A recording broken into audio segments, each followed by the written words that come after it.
So, I'm gonna just like slowly make this dish and then read the questions. I'm trying to okay, I wanted to scrape off like all of the questions from like running a script because I used to be an engineer, but then I was like, I don't know. I'm like, I could have made an AI agent, but I didn't, and then I just screenshotted all the questions, but then it kept like going back up because they don't have a fucking what's that thing? It's like the hook, not a web hook, but it's like the pointer that like keeps the page, whatever. But so next time I'm just gonna screen record, scroll in the comments and go one by one, but I'm gonna start off with the first one. Well, I'm gonna just start reading comments in general as well as questions. So this is like the best example of genotype versus phenotype being vastly different I've ever seen. And then this is my friend, low-key one of the coolest humans to descend upon the earth. I get this a lot. I get like hate and then I get like the best kind of woman. So this is the video where I talk about like having XY chromosomes, complete androgen sensitivity syndrome, how I'm assigned female at birth and female on the outside, but but my chromosomes are different, and mentally I think in a masculine and a feminine sense. And then how like I don't can't have children. So female but no monthly friend and can't get pregnant, question mark. Yep. I am just amazed by what I have got to know from this video. You're truly unique. Let's just say I absolutely appreciate you existing. Thank you. Everyone is unique. And then this one's kind of funny because like I already do this anyway. So this guy said, so do you feel more female or more male? I'm sorry if that's a rude or insensitive question. I don't mean it that way. I'm genuinely just curious. You are really 1 in a billion. The next time you're dating someone and they just don't treat you like the rare treasure that you are, just hit them with, you'll never find another me. I've always been like that. But so the question is, I've always felt more female, but I did have like, I think before getting back on estradiol, like I felt more androgynous. So like, I think in fashion there's a lot of androgyny and I like really embrace that side. But now, since like estradiol, like I feel a lot more divine feminine, and I think this is what I prefer. And it's what I need to be on for like healthy bones and stuff. Wow, interesting. So you're the perfect trans woman, got it. This is kind of like, I don't want to like, so obviously like LGBTQIA, right? So intersex and our condition is under the intersex umbrella. And personally, I don't really care what people want to call themselves, but I have heard trans women usually, sometimes, I don't think trans men, maybe, I don't have that many trans men friends, but like, they'll be like, oh yeah, like I'm also intersex, and I'm like, that's not the same. Like trans surgery and like intersex are rare chromosomal abnormalities and conditions that like I didn't choose this life, I was born into it kind of thing. So it's like not the same thing. And like also, if like we never told you guys that we have this condition, we like 100 years ago, 50 years ago, like no one would know. Like we just are, like we just look fully female, like no one would know other than the fact that we can't have children and don't menstruate. So I'm just curious Do you get emotional and sensitive emotionally like a woman with ovaries? Please don't, no offense to my question. I think this is the interesting part of my brain where it's different. Like, I have been told by my guy friends and in general that I am a lot more logical and logic oriented, and I don't, like, for example, I don't really get jealous and then, or like offended like some of other girls and girlfriends do. So like, because then some of them will be like, oh my gosh, like I can't believe like you're like the bigger person, and like I can't believe you genuinely don't care if like this happened, you know? Like, I'm like, yeah, I really don't care. Like, I genuinely don't really give a fuck. But I think I've also had to learn to just like give zero fucks about anything, you know? Like, I'm literally on YouTube right now. I don't give a fuck. So yeah. I mean, it's not that I'm not emotional. I just think that humans are complex, but I'm definitely not emotional like the typical woman. And I believe in like a detachment, you know? Like, I think I have a pretty secure attachment style as well. This question, does it look normal? Yes. I have asked my girlfriends who, you know, were like nude in locker rooms or whatever, right? And then, or changing. I've had a plethora of runway mishaps and wardrobe malfunctions on the runway before, and backstage, like where I've pretty much been nude, like including like, I have a long torso, okay? I'm 5'9", but I have a long torso. I don't know if it's like an Asian thing or whatever, but when I wear like a bodysuit, or like lingerie or like any type of one piece, right? Because I have a long torso, it gives me fucking camel toe. So then I've had so many wardrobe malfunctions where pretty much it's like kind of like showing and on the side. And so, and all of my past boyfriends and yeah, like they exes, you know, they've all didn't even know, but also some of them I didn't, like, before I came out about it, I didn't even tell them, and they didn't even know or, you know, suspect anything. So like, we're like female on the outside, like we're born, they're like, it's a girl, and that's why no one like questions it until puberty, when we don't menstruate, and they're like, what the fuck is up? And then it runs on the mom side too. So, next question.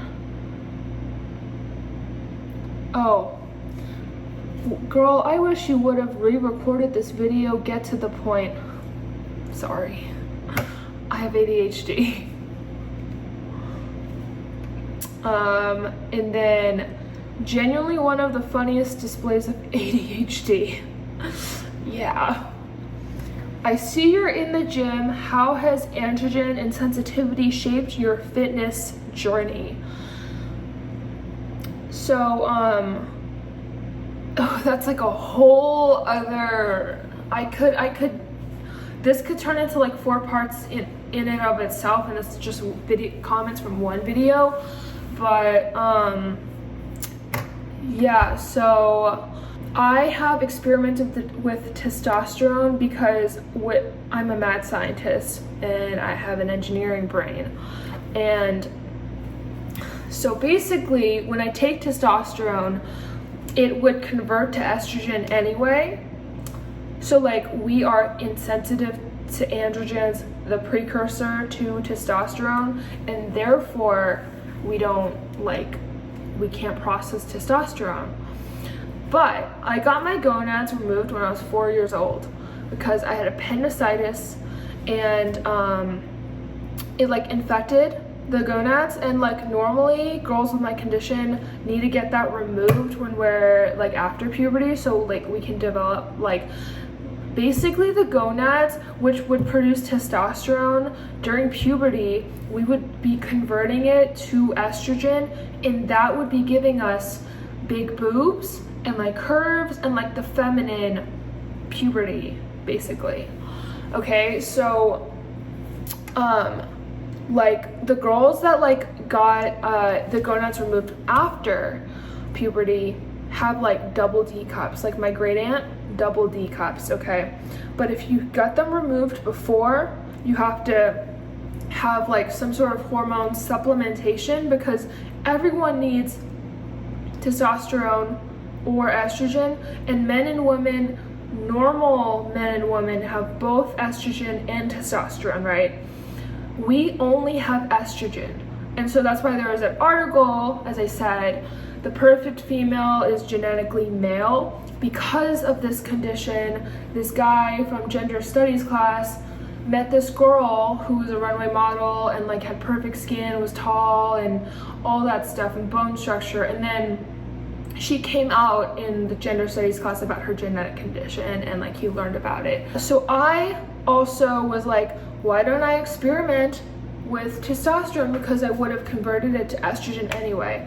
The problem, I did this like 2.5 years ago. It was like my CrossFit era, and I'm not gonna lie, like physically no change, because I thought I was gonna convert it to estrogen and like it would act like estrogen, because like I needed to take estradiol, but I was like, hey, like let's try this mad science experiment, because like theoretically it should work. But I think this is why it's not good to eliminate like everything forever, or your body will no longer, and I'm talking about in diets too, but your body will no longer recognize. So like it didn't recognize testosterone at all, because it hasn't been there since I was 4 years old. So it just had testosterone circulating around my body and not doing anything. And however, it did affect me mentally. I was a better driver. I was more assertive and aggressive when I was a software engineer at the time, and I had the whole CrossFit era, and I was very like in more of my mentally divine masculine. And to be honest with you, I did not like that. When I got an estradiol like 6 months ago, way better. I feel way more calm. I think more in tune with my femininity, and like I've always been like, before I'd always want to like be androgynous, and like I thought that was like with my style because it's very edgy. But to be honest, like everyone would say you're not like you're very feminine, even though I didn't try to be. And so I think I always have veered towards more feminine over just androgynous. Also, I'm happy that I have like boobs. They're not like giant, but like I'm really happy about that, and I feel that's another thing I want to get into. Body dysmorphia with complete androgen insensitivity syndrome. So like growing up, I had a lot of like gender identity issues, because you know, I'm like, who the fuck am I? I'm like a fucking like alien pretty much, right? And like my mom didn't even know the name of this condition in English. So that's why I've always been like a researcher, even before ChatGPT. And so I like looked up like all of the side effects, I mean like all of the symptoms, like what could this be? And then I finally found it, complete androgen sensitivity syndrome. In like 4th or 5th grade, I figured it out. And then I was like afraid to talk about it or come out about it, because I was like, what the fuck? Like I'm a freak. Like why do I fucking exist? And then so then in high school I had a lot of body dysmorphia. I also became vegetarian like 7th grade, because I had like an unhealthy diet growing up and was chubby growing up. So then I became a vegetarian, and then I lost weight, and then I did cross country and track instead of volleyball, lost more weight, and then I had like an eating disorder in high school, and was anorexic junior to senior year from stress and shit and control. And so I think that definitely was partially affected by my condition, and feeling like not like identity, like because like not going through puberty fully, because like well, going through puberty, but then like we wouldn't really go through puberty if we don't have any hormones at all, so we would just like have the body of a prepubescent child. So I had like estradiol like sophomore year, and that's when I had like puberty and like started getting boobs and curves, and then and I kept growing taller until I was like 21 because of the Y chromosome. And honestly, that was during a time of like Kim Kardashian and like the curves and stuff, but also like I was so uncertain. Like I was like, well, at first I was like happy because I had like a boyfriend at the time, and like I was on estrogen, and it definitely like was making me more feel more feminine and have more like curves. But also in my head, like I was like afraid that the estrogen was gonna cause weight gain, and it would like I was like unsure if I wanted boobs, because I was like starting to have bigger boobs from that. I was like, I wasn't sure because I was like had so much like identity issue, you know, and like pop culture and like influences, and like I was afraid like, oh my gosh, like I don't even know if I want to keep going taller. Like I was like 5'4" in sophomore year of high school, and then I kept growing to 5'9". I know. And so I just felt like, and I wanted to just like fit into my friend group, and you know, and like I didn't have anyone to like tell me about this shit, like, hey babe, like it's okay, we're all fucking aliens. Until I moved to LA, I didn't meet anyone who had the same genetic condition as me, whether it be in LA or now the networks of people that I know is like global. It's not like a lot because it's such a rare condition, but we found each other through YouTube actually. I've watched and looked up my condition, and there's only like a handful of channels, and I reached out to them and I found them on Instagram. I messaged them, I told them, and then like it's like we have like a little group, but I think we can raise more awareness, and like specifically because they actually think that the girls with our condition are much larger in percentage, because like we can easily just never bring it up, and like a lot of people are in the closet about this too, because, and I hate that it's like in the closet, because it's not like something like being gay or trans, like it's not something we chose to be. Like we were literally born, none of us asked to be born like this, but we are. I mean, there are pros and cons, but you know, I got perfect skin.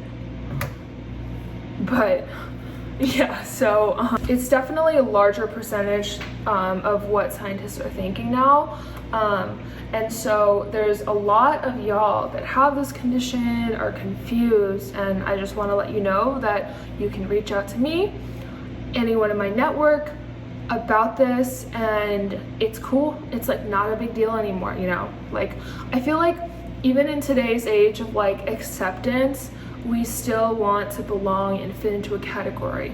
And when it comes to people with our condition, we really are an alien where we don't have any box, any category, because we pass for fully female. But like if we put ourselves in that box of intersex, it's like, oh, so like what? And then people get confused, and then like your identity starts to splatter, and you're like, who the fuck am I? And that is how I have felt my entire fucking life, up until actually still now. So yeah.